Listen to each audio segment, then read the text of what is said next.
கர்த்தரும் என் மீட்பெருமாயிருக்கிற இயேசு கிறிஸ்துவின் இனிய நாமத்தில் இந்த காலை வேளையிலும் ஒரு புதிய வாக்குத்தத்தத்தோடு உங்களை மீண்டுமாய் நான் சந்திப்பதில் நான் மிக்க மகிழ்ச்சி அடைகிறேன். இந்த நாளிலும் 2ஆம் தேதி ஏப்ரல் மாதம் 2026 வியாழக்கிழமை இந்த காலை வேளையிலும் கர்த்தருடைய ஆவியானவர் இந்த நாட்களிலே நம்மோடு இந்த நாட்களில் இடைப்படுவார். இந்த நாட்களையும் இடைப்பட்டு அவர் இந்த நாட்களிலே நம்மோடு கூட நடத்துவார் என்று உங்கள் ஒவ்வொருவரையும் ஆசீர்வதிக்கிறேன். இந்த நாளிலும் வேத தியானத்திற்கு எடுத்துக்கொண்ட பகுதி எபிரேயர் நிருபத்திலே 2வது அதிகாரம் 18வது வசனம் இப்படியாக சொல்லுகிறது: ஆதலால் அவர் தாமே சோதிக்கப்பட்டதினால் அவர் சோதிக்கப்படுகிறவர்களுக்கு உதவி செய்ய வல்லவராயிருக்கிறார் என்று சொல்லி இந்த நாட்களை வேதம் சொல்லுகிறதை பார்க்கிறோம். அன்பு பிள்ளைகளே, இயேசு கிறிஸ்து தாமே சோதிக்கப்பட்டு பாடுபட்டதினால் அவர் சோதிக்கப்படுகிறவர்களுக்கு உதவி செய்ய அவர் வல்லவராயிருக்கிறார் என்று எபிரேயர் ஆக்கம் இந்த நாட்களில் இப்படியாக சொல்லுகிறதை பார்க்கிறோம். அருமையான அன்பு பிள்ளைகளை பாருங்கள், என் ஆண்டவராகிய இயேசு கிறிஸ்து இன்றைக்கு ஏன் சோதிக்கப்படுகிறவர்களுக்கு உதவி செய்கிறார் என்று சொல்லி நாங்கள் சற்று வேதத்திலே ஆராய்ந்து பார்ப்போமா இருந்தால், ஆண்டவர் அந்த பாதை வழியாகத்தான் இந்த நாட்களிலே இந்த பூமியிலே வாழ்ந்தார் என்பதைத்தான் இன்றைக்கு நாங்கள் பார்க்க வேண்டும். அதற்காகத்தான் இந்த நாட்களிலே அவர் இந்த நாட்களிலே பூமிக்கு வந்தார். சோதிக்கப்படுகிற ஜனங்களுக்கு விடுதலை இல்லாதபடி இந்த நாட்களிலே சோதிக்கப்பட்டு நெருக்கப்படுகிற ஒவ்வொருவர்களுக்கும் அங்கே விடுதலையை கொடுக்கும்படியாகத்தான் தேவன் இந்த நாட்களிலே இந்த பூமிக்கு இந்த நாட்களிலே அவர் அங்கே மனுக்குலம் எடுத்து இந்த நாட்களிலே வந்தார் என்று சொல்லி வேதத்திலே இன்றைக்கு நாங்கள் பார்க்கக்கூடியதாக இருக்கிறது. அன்பு பிள்ளைகளே, அப்படியானால் இன்றைக்கு உலகத்திலே பிறந்திருக்கிற ஒவ்வொரு மனுஷனுக்கும் சோதனை இந்த நாட்களில் இருக்கிறதை பார்க்கிறோம். அவன் ஐஸ்வர்யவானா இருக்கட்டும் அல்லது இந்த நாட்களில் ஏழையாக இருக்கட்டும், எப்படியாக இருந்தாலும் அவனுடைய வாழ்க்கையிலே அவனோட சோதனையின் வழியாகத்தான் இந்த நாட்களிலே கடந்து செல்ல வேண்டும். அவனுடைய வாழ்க்கை இந்த பூமியிலே அவன் வாழுகிற நாட்கள் எல்லாம் சோதனைகளை சந்தித்துத்தான் இந்த நாட்களிலே வாழ வேண்டும் என்பதைத்தான் இன்றைக்கு வேதம் நமக்கு கற்றுத்தருகிறதை பார்க்கிறோம். அருமை பிள்ளைகளே, சோதனையை போடுகிறவன் வேதம் சொல்லுகிறது சோதனைக்காரன் என்று சொல்லி இந்த நாட்களிலே அவனுக்கு இந்த நாட்களிலே அங்கே பெயர் கொடுக்கப்பட்டிருக்கிறதை பார்க்கிறோம்.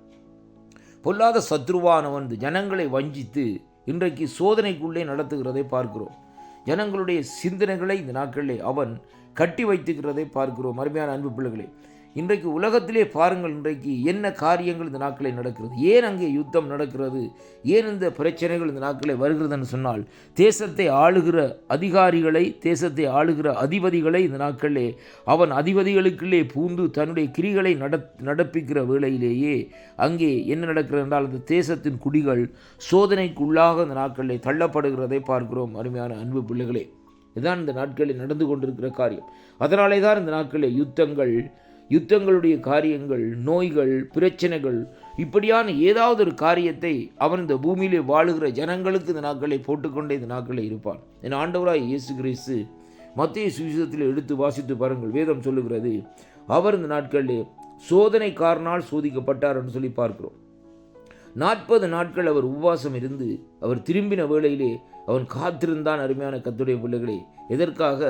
ஆண்டவரை சோதிக்கும்படியாக. அருமையான அன்பு பிள்ளைகளே, அந்த சோதனையிலே அவன் அங்கே அவர் செய்ய போகிற அற்புதங்கள், அவர் செய்ய போகிற ஒவ்வொரு காரியங்களையும் மையமாக வைத்துத்தான் இந்த நாட்களை அவன் என்ன செய்கிறான்னு சொல்லி சொன்னால், ஆண்டவரிடத்திலே அந்த சோதனைகளை இந்த நாட்களிலே அங்கே செய்கிறதை பார்க்கிறோம். ஆனாலும் வேதம் சொல்லுகிறது என் ஆண்டவராகிய இயேசு கிறிஸ்து சோதிக்கப்பட்டு இந்த நாட்களிலே அவனை இந்த நாட்களிலே அதட்டினார் என்று சொல்லி இன்றைக்கு நாங்கள் பார்க்கிறோம். அருமையான கர்த்தருடைய பிள்ளைகள், எப்படி என்றால் இந்த சோதனைக்காரன் ஆண்டவரிடத்திலே அநேக கேள்விகளை கேட்டு அநேக காரியங்கள் இந்த நாட்களை பாருங்கள், பொருளாசையை குறித்து ஆண்டவரிடத்திலே காண்பிக்கிறான். தேசத்தை எல்லாவற்றையும் உமக்கு தருகிறேன், என்னை விழுந்து வணங்கும் என்று சொல்லி இந்த நாட்களிலே சொல்லுகிறான் என்று சொல்லி இந்த நாட்களை பார்க்கிறோம்.